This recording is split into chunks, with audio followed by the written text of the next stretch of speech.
Velkommen til Tojes Time, som I dag spilles inn på Majorstuen, hvor Foreningen for alle konservative studenter har invitert Johan Gärdebo fra Universitetet I Uppsala, men ikke egentlig, for du en Cambridge-mann. But since we do have an English-speaking audience, we will try to do this in English. Johan Gärdebo, you are stuck over at Clare Hall in Cambridge. How the hell did you end up there? Well, basically because of some dissidency in Sweden, where I made myself a contrarian with regards to my colleagues. So I thought maybe jump over the channel for a year or two to cool things down. If you are a conservative, not just that you say you're a conservative, but you actually have conservative opinions and research agendas, you're a persona non grata in Norway. And I was actually thinking about, I got offered a gig over in Cambridge, but they don't pay enough. How the hell did you manage to get the finances to work out? My problem is actually worse than yours, Oslo, because I'm a Marxist who's a conservative. So, so this is... oh, well, I've been sort of waiting for that moment, because I think one of the things that Marxists and conservatives have in common is that we very strongly agree that it's about power and interest. It is not about norms and values. Indeed. So at least we agree about, you know, the terms of what we're fighting about. You are an expert on climate issues. I just wanted to ask you, because in Norway we just had the general election, and we had just one of the most fun moments in Norwegian television history, because we had the youth elections. And lo and behold, the youth is incredibly conservative right now. You know, total bloodbath for the left, but even worse for the Green parties. And you could sense a palpable sense of panic amongst the journalists, because, you know, after we have, you know, shoveled this message at the kids through television and school, and now we're going to reap the reward, and they didn't do what they were supposed to. So the day after the election, the NRK, the Norwegian state broadcaster, comes up and says, we have a poll that shows that kids really, really care about climate. This is the day after we had the election that shows that they really do not. And that's why is there such a gap between the media narrative and public opinion on climate? What is your opinion about that? I come to think of the Bertolt Brecht citation that the government has lost trust in the people and so has decided to elect another people. See this guy? This is what I wrote about on Facebook when I commented this. So yeah, well, brothers from another mother. But with regards to the youth, it can still be true that kids value climate issues, but that does not mean that it translates into mandates in politics. And I think this is one of the difficulties with regards to the people who occupy the commanding heights in media or in politics, that you somehow try to trade this, you view it very instrumentally as a means to power. So climate politics is not that much about climate, but it's one way of gaining power. Mm-hmm. So like before the 1980s, interest in climate meant you were a nerd. You probably spent your days in your research room. Mm. But from 1980s onwards, it's a way by which you gain political power. Yeah. So and money. And money. So this is a question of how we operationalize climate issues, and that's where, in this sense, then the kids have betrayed the people who wanted that power, because they might make other priorities, essentially. Well, that's a great answer. Wow, this is going to be a great podcast. So tell me, you started out as a Marxist or a Hegelian? Oh, that's a very good question, actually. And in a way, it's more Hegelian, I would say, in the sense that the method is Hegelian. So the end point has become less important to me, as much as seeing the opposing or the point of antagonism, essentially. Yeah. And trying to then trace ideas, the antagonism in it is back to material interests. This is, of course, not to say that you are determined to act upon your material interests, but at an aggregated level, that makes more sense to me, historically speaking. And hence also, in a way, why you can change your mind. So I find it, rather than what the critics of Marxists would say, I find it actually quite malleable to thinking differently and interpreting new phenomena. Well, you know, you're a man after my liking. I've learned a lot from Karl Marx, and the reason why I ask you whether Marxist or Hegelian pass, because some people might be surprised by this, but this is 2023, And a lot of conservatives have your type of background. This American saying that a conservative is a liberal who experienced to be robbed. I think that for many conservatives, people have been robbed by reality, that they found that what they have been sold was fool's gold. The question I wanted to ask you is that in a Marxist sense, if we're going to be true Marxists, Marx had this idea about historical inevitability, that the dictatorship of the proletariat, blah blah blah. Nobody believes it in that anyway. Yes. But I'm talking about the conservative movement because we're now at an inflection point, as Joe Biden would say, and it looks like the conservatives are going to win now, mostly because of the ineptitude of the governing elites. And in a Marxist term, you might think that this might lead to a really quite wonderful conservative future. In Hegelian terms, thesis, antithesis, synthesis, it might end up in something that is some sort of weird hybrid regime that is a Europe that doesn't really resolve any of the problems that it has caused, but becomes sort of marginally conservative, maybe akin to what we saw in the 1980s with Thatcher and Reagan, which was not really a revolution of any kind. It was just a change of color. What's your view on that? I mean, my view would essentially be fairly agnostic here, because in a way, I think what you're describing here is the question is, how do we solve it? And I'm not sure that you can hope for, in a teleological sense, we're going to end up with something that is, quote, better. I think, and honestly, I'm not even sure that I would want to have a Republican win in 2024, because if this goes on, it's going to be more apparent that the decrepit state of the US administration is probably more apparent with another round of Biden policy. Well, but that is, I've been struggling with that thought, because I think that on the one hand, just to give you an example, they had the biggest political science conference in the world. The ISA was hosted in Los Angeles. It was quite funny. One of my colleagues, who is definitely on the left, wrote this sort of shocking update where he was saying that we are all shocked at Los Angeles. They felt like they had landed in Beirut in 1983. And they're all shocked, all the Europeans, we're all shocked, we're all shocked, we're all shocked. I went back to, this was 1996. This is when the Democrats first gained their supermajority in California. And, The Economist is gushing. They're gushing.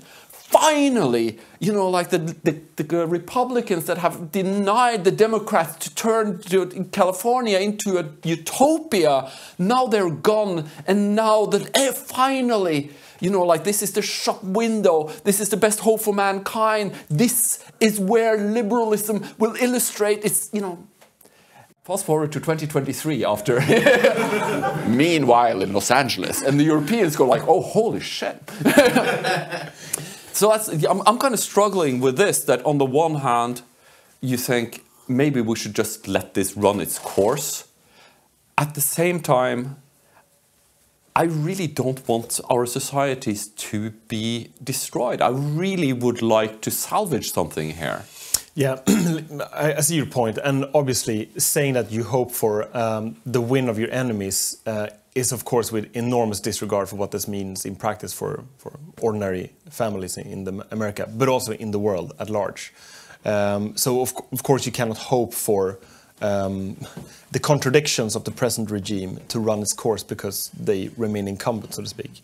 But what I mean by that is that, as a theorist of the present moment, it's hard to see that the small wins that, if you, from a conservative point of view, say Ron DeSantis in Florida, the problem that you see there, and I mentioned that because you've had some pushback from the politics against, say, academia, the world that we know, against critical race theory, or other parts of the intersectional spectrum. Basically trying to say, no, now we're going to teach the conservative curriculum instead. And then you get a pushback and you basically give the New York Times all the headlines they ever want. In this sense, the best thing that ever happened to CNN was the Trump administration. Yeah. Basically, they have wartime news feed for 4 years, full time. That's good business.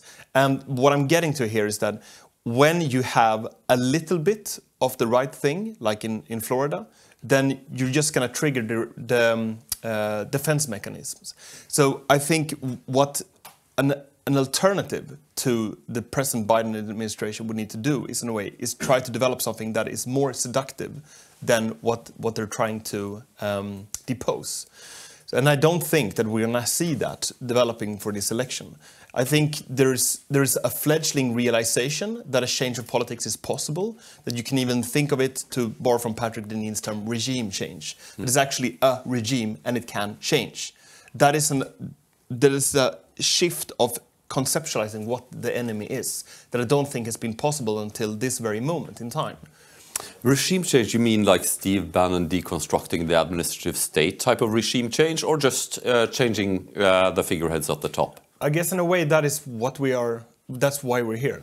What to discuss essentially, what is the regime and how can it be changed and to what? Well, thank you, because you know, like going back to the first question, you know, you're Swedish, so you're familiar with this, you know, with Gustav Adolf and his Karolinians, you know, the Swedish intervention in the 30 Years' War. So how could the... I appreciate you call it intervention, because it's a great parallel to present-day politics. Well, it was a humanitarian intervention, quite clearly. A peace restoration effort that only lasted for some 20 years. And our beloved king also said that I've never started a war, but I don't see the point of ending a just one. So. That is very true, but you know, for the Karelian, and this is sort of this is a conservative point, and is that, you know, like we can be a bit like, you know, you've seen when cats are lying down, they're going around in circles. You know, like it's never the right time for us conservatives. At the same time, gå på. You know, this the Swedish slogan for the Swedish soldiers was just gå på. That, you know, like if you attack, and you press home the attack. You don't faffle about. We're here to fight. Let's do it. Well, we have Italians here. This was the Roman legions that, you know, if you move, you press home the attack. And this is the problem with a lot of conservatives, is that we are so, somebody please do something. Well, you know, like it would have to be conservatives that would have to fight. That's why you bring in Marxists. I start to see the point now. No, thank you. Well, that's you're not completely wrong. You're not completely wrong, because, you know, like when we have these conservatives gatherings, you get a lot of men who like to wear colorful waistcoats and women who like pearls. I think that the conservative movement needs a bit of that sort of aggression.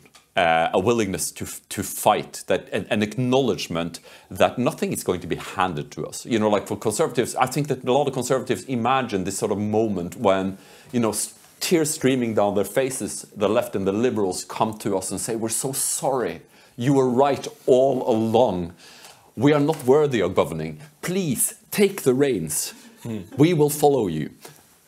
I don't think that's going to happen.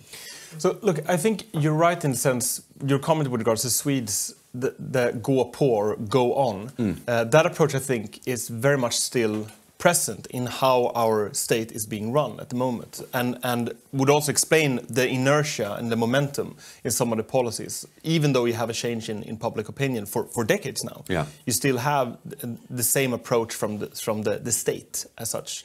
So in that sense, that legacy is still there. So I see the problems with it. With your point of how dissidents or political alternatives or alternative elites mobilize with regards to this, I think the question more comes down to, on the one hand, there's a logical critique. And I think that is something that critics have become very good at because it's safer. But there's also, if you take the Swedish example again, an acceptance for or the adherence to chieftains. That you want people to be leaders. And leaders are not necessarily the smartest ones, but they have a pathic approach to politics. And I think this is why Steve Bannon also described President Trump as an imperfect tool. And I think this is something that is close to how politics work, also in democratic states. That if you look at the Social Democratic Party, it's a lineage of chieftains. And even the late progressive Olof Palme could be said to be one of these chieftains. Oh, certainly. And I think the characteristic of the chieftain is, on the one hand, that you can do things, brutal is perhaps not the right word, but perhaps you get what I mean. Yeah. In a brutal manner. But then you also have a story that is being told to society. And I think what is lacking at the moment, this is nothing to lament, but more an opportunity, how you create another story. That is essentially what we're looking for. The left or the progressives had a story, a myth, up until present time, which is basically we hold the dark forces of fascism at bay. Yeah. That's our story. And then the society they built doesn't stand up to the myth. So they are defending the myth or the discourse. This is what political correctness is essentially about. Yeah. Whereas the conservatives, as you say, are concerned about society as such. So for the conservatives, it's more about creating a myth whereby these go-on civil servants can shift from one myth to another, because they will not stop. They simply need to go to another myth. The reason why Sweden behaved so well in the 30 Years' War, all Catholic present, of course, this is a matter of perspective. But you know, like there is a point to this. I think we should pay historical homage to the Germans whose land we inherit and stand on. Well, and they should thank Sweden for spending so much time and effort. No, I'm joking, but you know, the point here is that the whole genius of this is that you force your opponent to react. They are not on the offensive; they are on the defensive. They are scrambling to figure out what the hell you are doing. I think that for most of my life, conservatives, we've always been on the defensive, and quite often in ways that we find peculiar and also quite intellectually dishonest. It's these denunciation circles, you know, like you were there in the early 2000s, where it's like you're a conservative and go like, what do you? The first question would be, do you criticize Viktor Orban? And you go like, what? Because Viktor Orban is the devil.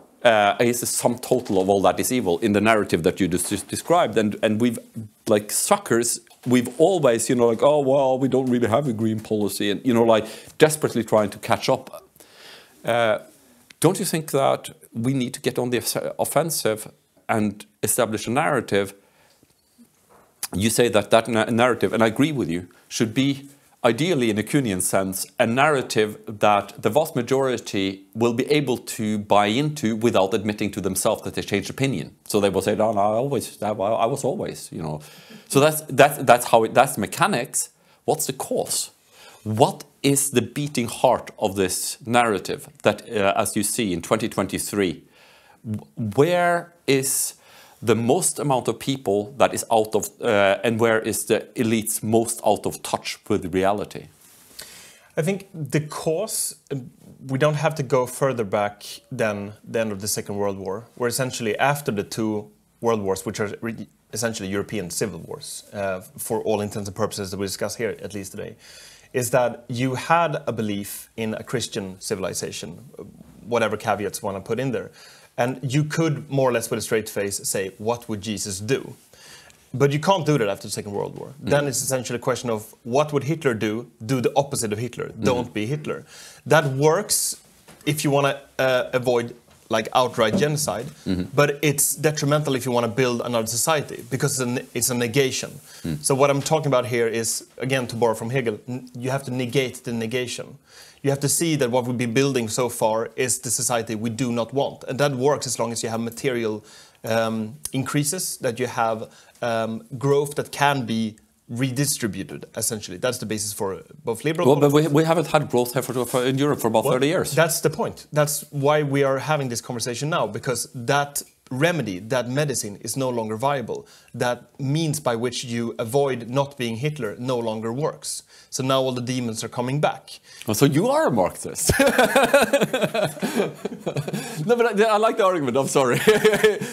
we just met. I'm joking with you, like you're an old friend. So you know, like this is going to be, you know, end in a great friendship or a great animosity. Continue. Sorry. But I think that's part of the origin for why we're at the present stage. But the kind of behavior that the elites are presenting, that is distrust of the people on whose behalf they rule, essentially. That is a much older phenomenon. And here I refer primarily to the work of the philosopher Benedict Beckeld, who described Western self-contempt, and he described it as Western because it's essentially part of the Western civilization going back to antiquity in Athens, Greece, but then stretching back up to present time. And essentially the mechanism that Beckeld identifies is that in every society, in every Western society, you have people who strive to become part of the elite. And usually this is a healthy sign, because the way you get recognition from your fellow peers is by sacrificing for that society. Yeah. You are part of the warrior caste of that society. You serve because there's basically no leeway for anything else. Yeah. Because you face external pressure from enemies, for example, in this form of the Persians. But as the society becomes successful, richer, and the external enemies are either subdued or become less relevant, then the society becomes possible to be more critical of your own society. Or put differently, the way to be an elite the path of least resistance now comes through being critical of that society. Yeah. And of course, what we're dealing with here is essentially an idea of a human constant, that humans are essentially the same then as now. It's the same human beings that sit here that fought at Thermopylae in that regard. And mass psychology works the same. So that's why you would see this pattern of, as Beckeld called it, oikophobia, or self-contempt, or a hatred of your own culture, to repeat cyclically, from a fledgling society that is weak to one that is then decadent in a late stage. This is kind of Spenglerian. It is Spenglerian in the sense that, well, I think it was Spengler who said that optimism is intellectual cowardice. Yeah. But Beckeld relies on Spengler only in 1-2 citations in his work, as far as I've seen. And the reason for that is because he thinks Spengler is too pessimistic. Because society is, after all, not only cyclical, it's not progressive either, but it's more than helical. That is, it moves in a spiral movement, becomes more progressive over time.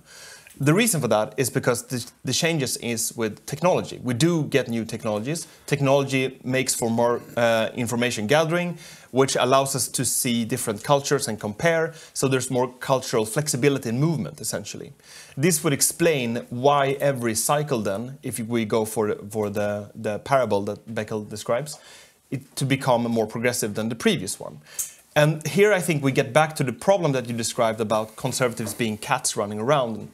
That what you're essentially chasing is the tail of the previous cycle, instead of trying to figure out what to do at this present time and moment. Wow. Thank you for actually, taking my metaphor and turning it into something useful. Well, when it comes to the question about how to become an elite in a society, you're right.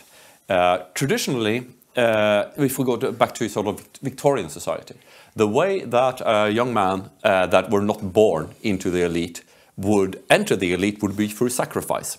Through sacrifice in the army, through sacrifice or to join the church and show your, or to be part of a social movement. But it would always be, through leadership to shoulder the burden of others.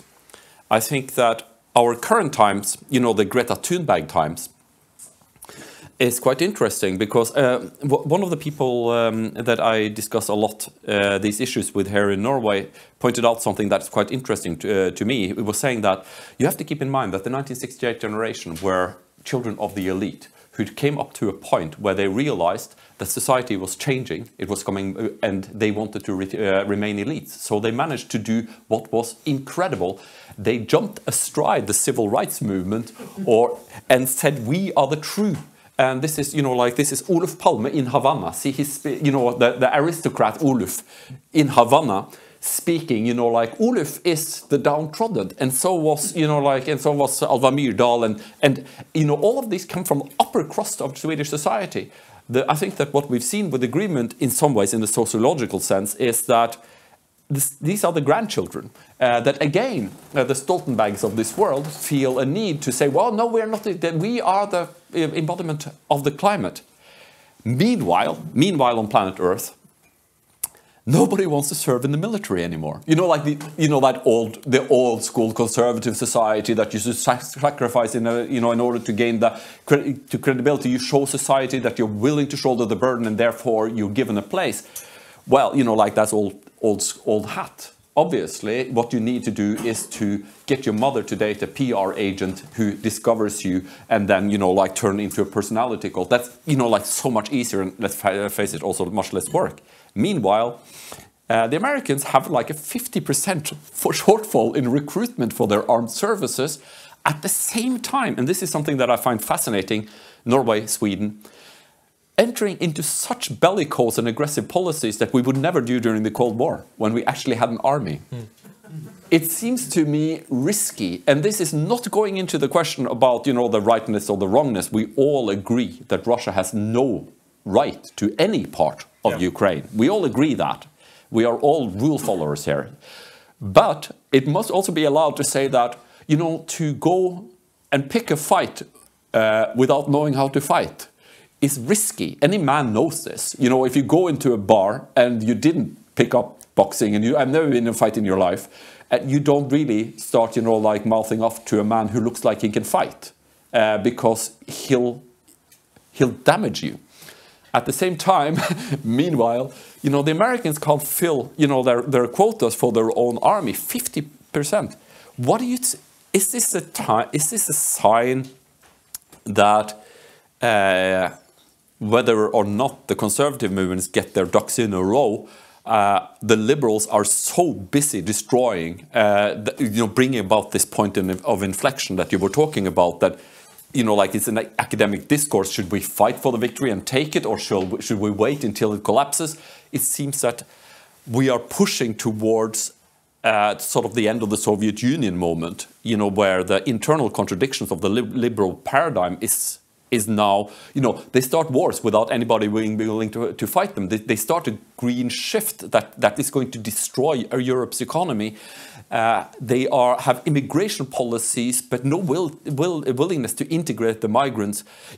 All of it seems to turn into the turmoil of our age. Do you think that that this system can be maintained?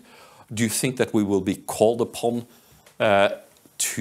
to think anew soon, or do you think that it's just going to peter out into sort of stagnation? I think you listed three really crucial examples here. Starting wars that nobody's willing to fight, taking migrants which you're not willing to integrate with, or embarking on a green transition which doesn't even have the rudimentary electricity capacity for instance.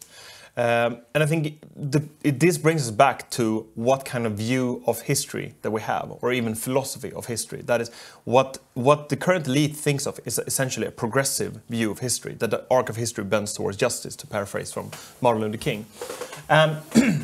Like everyone here would like to think of themselves as someone who, during the Second World War, would have fought the Nazis, or during 19th century would have been part of helping abolish slavery, whatever.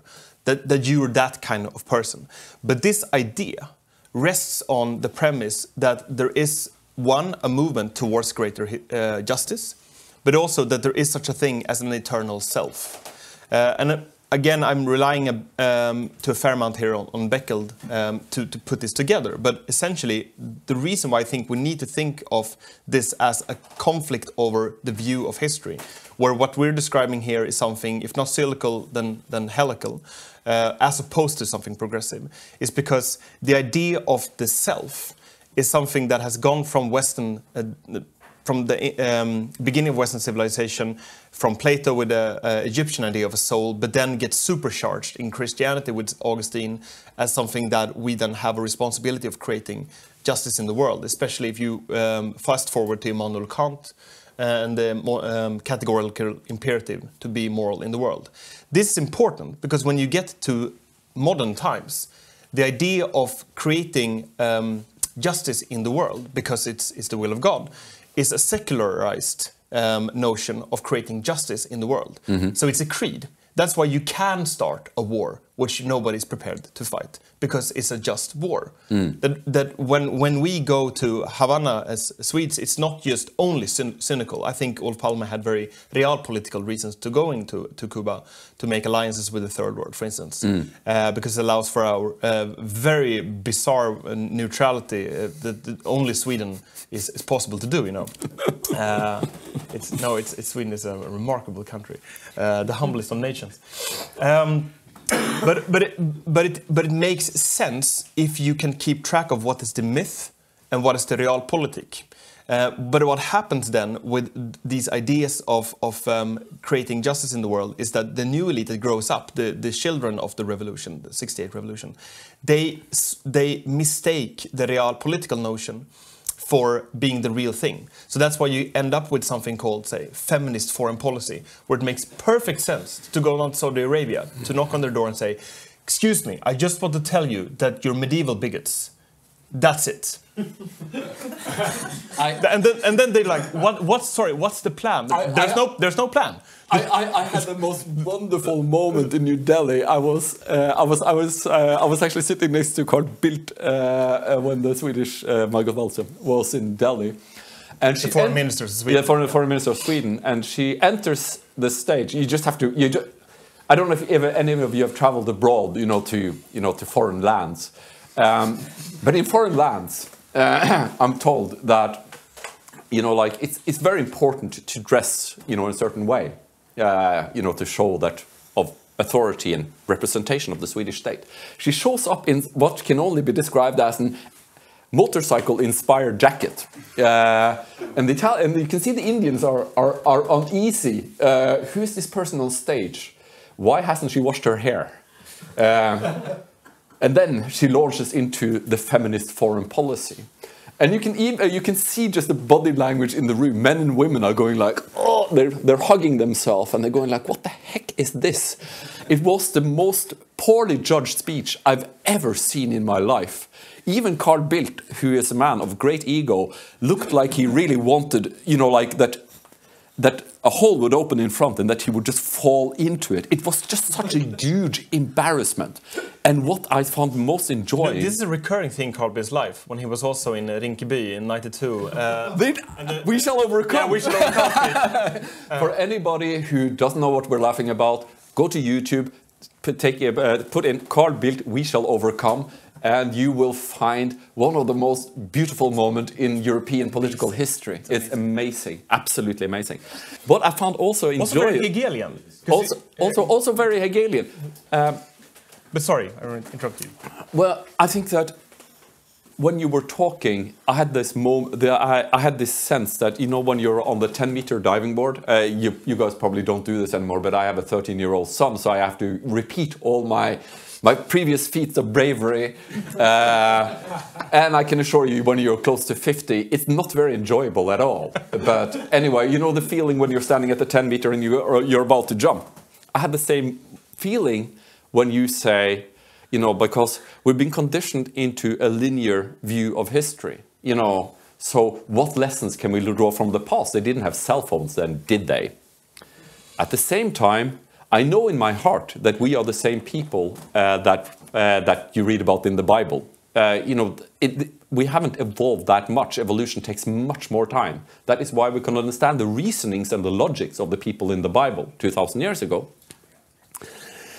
And when you say cyclical history, I had this moment where I felt that I was looking down into the abyss, or not abyss, down 10 meters, and then the water, unpleasant. Please elaborate when it comes to a cyclical view of history, because I think this is a discussion that we will be having a lot of going forward. I think it's important to understand that when we joke now about the feminist foreign policy in Sweden, that we have to consider that is sincere on their part. We cannot discard it as something cynical, and that also allows us to understand what we're up against, essentially. And I think it's important to think of this as both a Christian heritage, because that allows us to understand why it's so powerful, so charged. but also how it's so dangerous these days when it's become secularized. Because then once you take God out of the religion, then everything can become a religion, or the gods pop up everywhere. Yeah. And I think especially since we're talking about civilization with regards to the Nordic countries, we have to remember that we were Christianized very late. We have Christian software, but we have pagan hardware. Yeah. And I think when you then no longer have the nominal Christian faith, then all the pagan solutions come back. Yeah. Scapegoats, the mobs, the blood feuds. There's essentially no redeeming capacity in the progressive creed. So in the progressive creed, it's a world without forgiveness, and that is, you know, like I just have to say, as a practicing Christian, the wonderful thing about Christianity is that it is genuinely a religion of love, and at the heart of Christianity is the notion of forgiveness, which is so important because we all need a bit of grace, don't we? And it's too early in the morning for this, but go on. well, but I haven't sinned yet. Oh well, yeah, but surely in thought. But no, but my point is that this movement that is pseudo religious, there is no forgiveness in this world. It has. I think you're very. I love talking with you. I think it's very interesting what you say about the paganism of the religion aspects of the progressive movement. How do we go up against that? How do you... Because, let's face it, most conservatives are now living in internal exile, at least in Scandinavia. There are conservatives everywhere. You know, like, people, you know, like, pat me on the shoulder on the tram, or, you know, daddies at, you know, school meetings will come over and say, well, you know, like... You know, but they would never communicate any of this openly. Frankly, I'm amazed that you managed to survive in academia. You know that because most conservatives have been purged, or at least confessing conservatives. How do we get out of this mindset where we're in internal exile and we feel also very, very vulnerable? Because most conservatives do, because we can get deplatformed, we can get attacked, we can be driven out of town.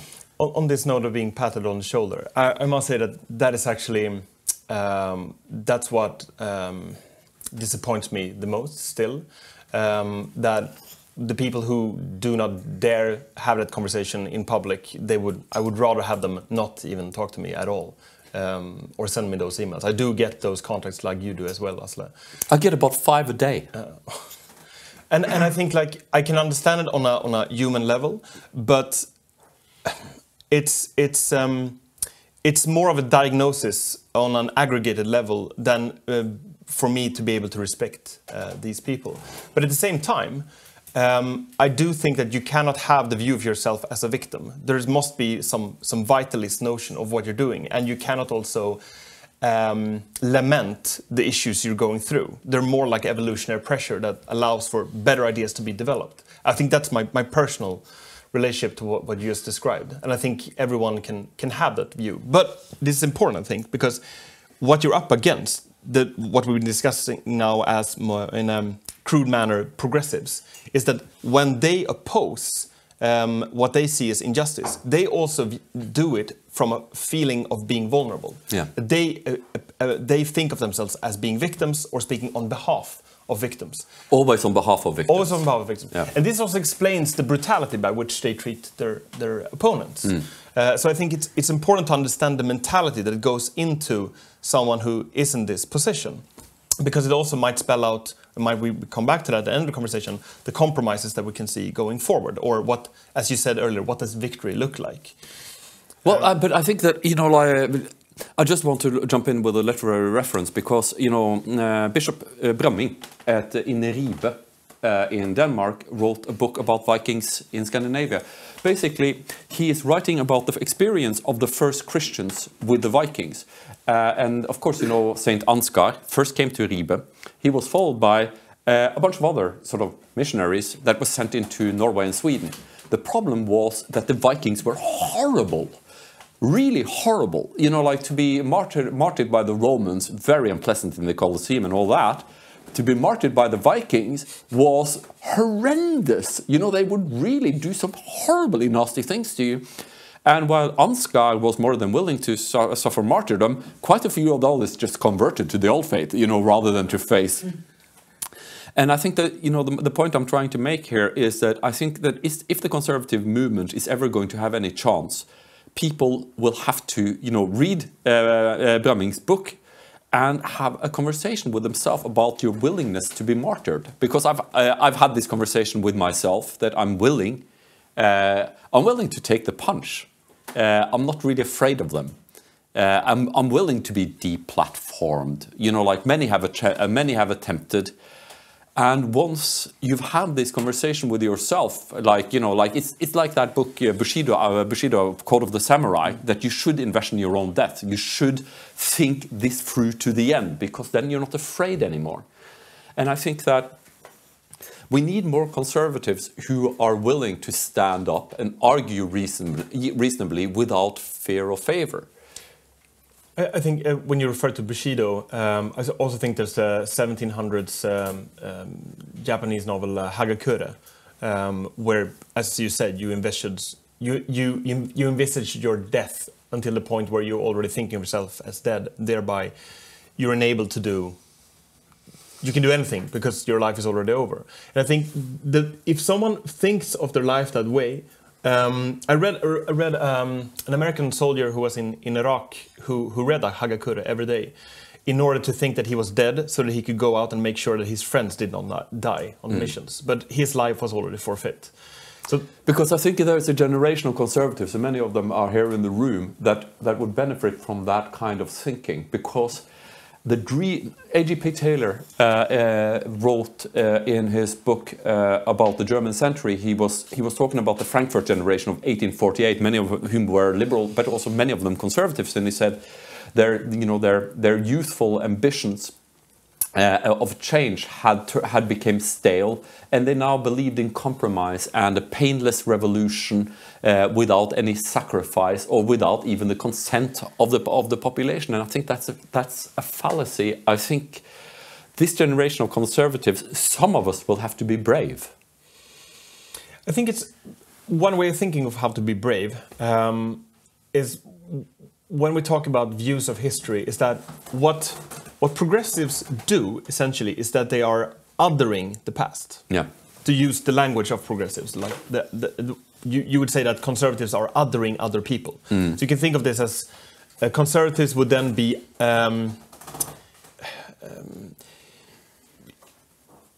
essentially having a preference for their own society and a solidarity with regards to those you already know, in a way. Whereas progressives would then be adverse to previous times. So I think one way of being brave is by bringing in the entire human experience. That is what we need to break with, is presentism, to think that the present time is somehow uniquely different from other times. And once you do that, then, frankly put, thinking becomes funnier. It really does. Because you're in the same company as Thucydides at the end of the Peloponnesian War. You're the same mind as Spinoza in the Netherlands. You're grappling with the same questions as John Stuart Mill. You know, like, and you can be in a dialogue with John Stuart Mill. He's the kind of liberal that I do like. I completely agree, and I think that is also part of the pull of the conservative movement towards young people, is that we are not at war with history. You know, like all the wonderful things that can be learned and enjoyed from the past is at our hands, whilst progressives, they can only offer you, you know, like whatever's on Netflix. But my point, barely. I mean, I should stop my subscription there. but my point about breaking with presentism, and it's not just that it's a pastime hobby or a better cope, but that you can then also envisage that whatever goes on now is not necessarily the last fight, the last war. And I think this is a difference from how progressives view this election coming up, that every election is the last election. It's almost cataclysmic. And breaking with that myopia allows you also to trace out how you can build new alliances, what new victories, that you also can in fact see the good in some of the bad things that are happening, and vice versa. There are bad things in the good, so you can make choices.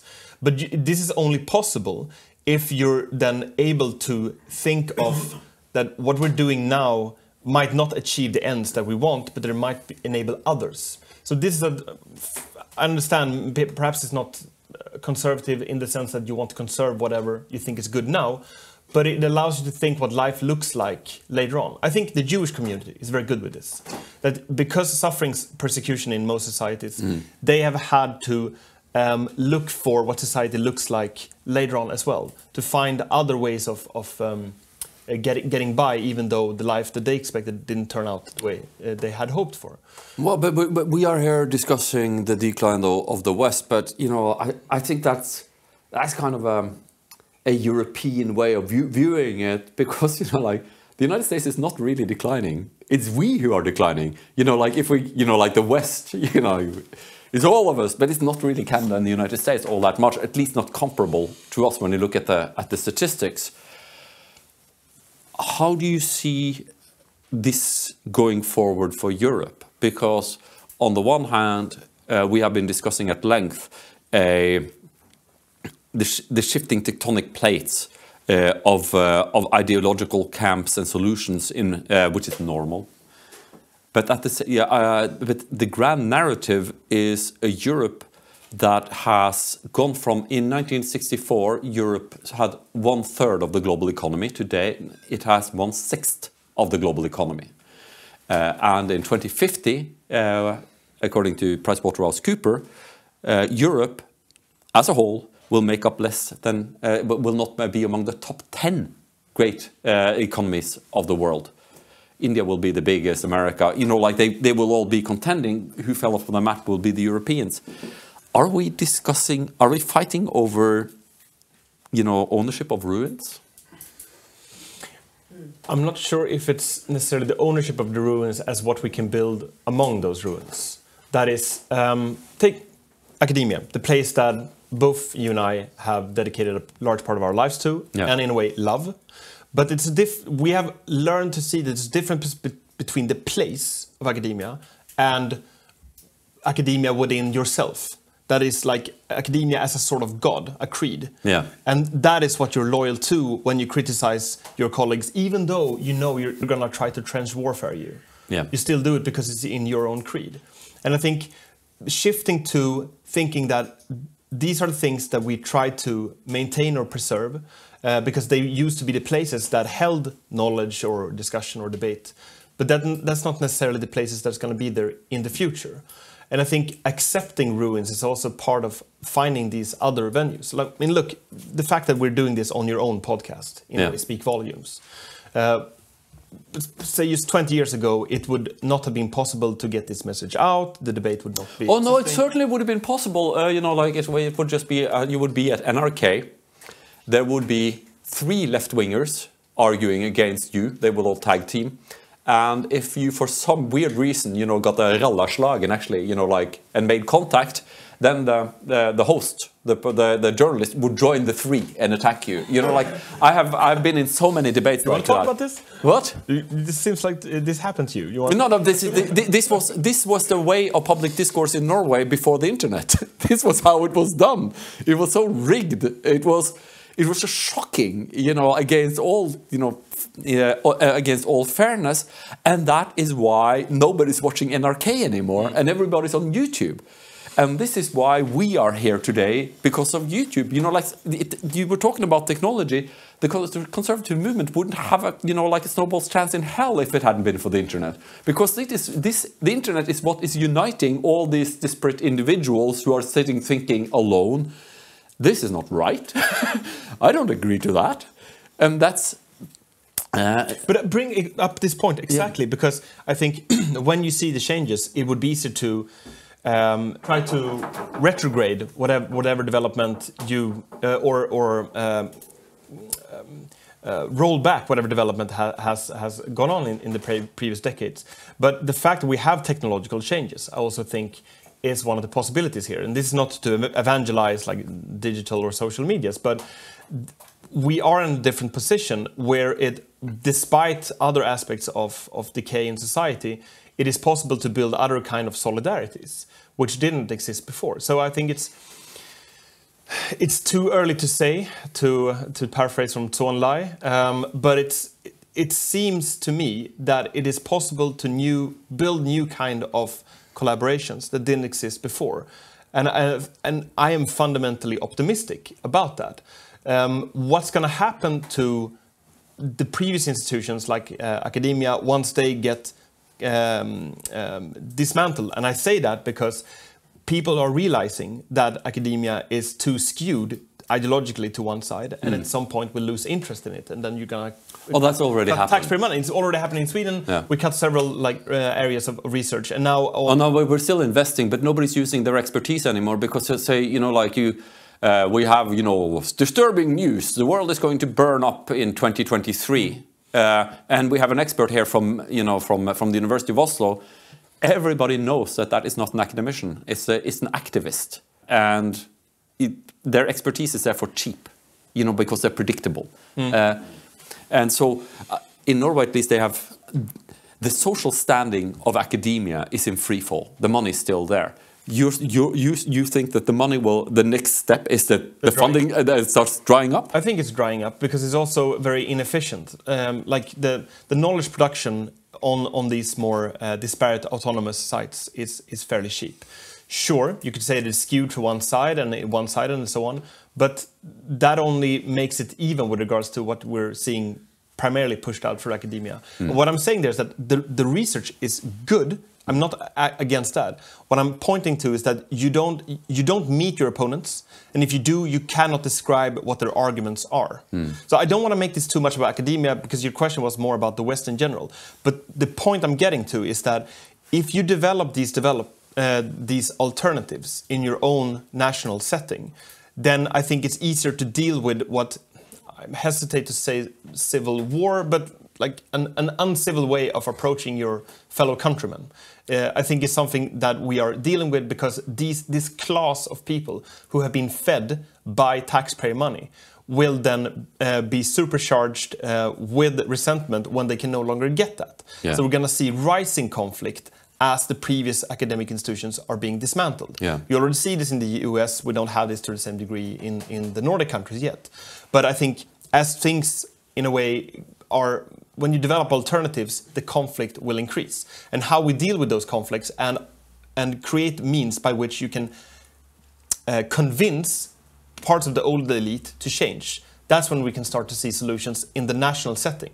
And I think this is important because, for me at least, it's apparent that one of the main delegitimizing aspects of the current elite is that it's not just parasitic, but also in the sense that it's not able to recreate society in a sovereign sense. Like we're losing the capacity to grow food within our own countries. As late as a week ago, one of the granaries, one of the 5th largest granaries in Sweden, was dismantled to give rise to waterfront houses. Do you have granaries in Sweden? We have dismantled all of ours because we think that the end of history has arrived and there is simply no chance that for the rest of the history of humanity we would be in a position where food couldn't be imported to us every week. Don't worry, you'll get it from us. But you might consider joining us again in that case. Oh dear, yes. No, no, please.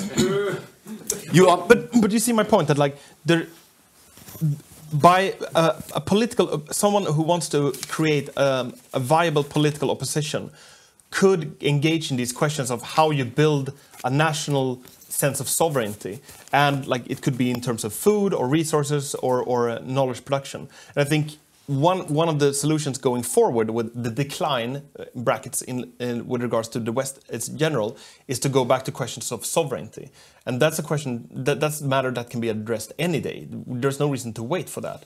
Well, but building on that, I think that one of the, like going back to first principles, if you will, where do conservatives have legitimacy and credibility against the population? And I think that we have it when it comes to security. That's one of the things when people feel threatened they don't call their local, activists. They do call the police. And the police has been allowed to be remain conservative because people don't want progressive police. And I think that that's one of the issues when it comes to how the conservatives might. You talk about sovereignty, I talk about security. I think that these are adjoining it in the very least, and this I think is one of the areas where the conservatives can actually win elections.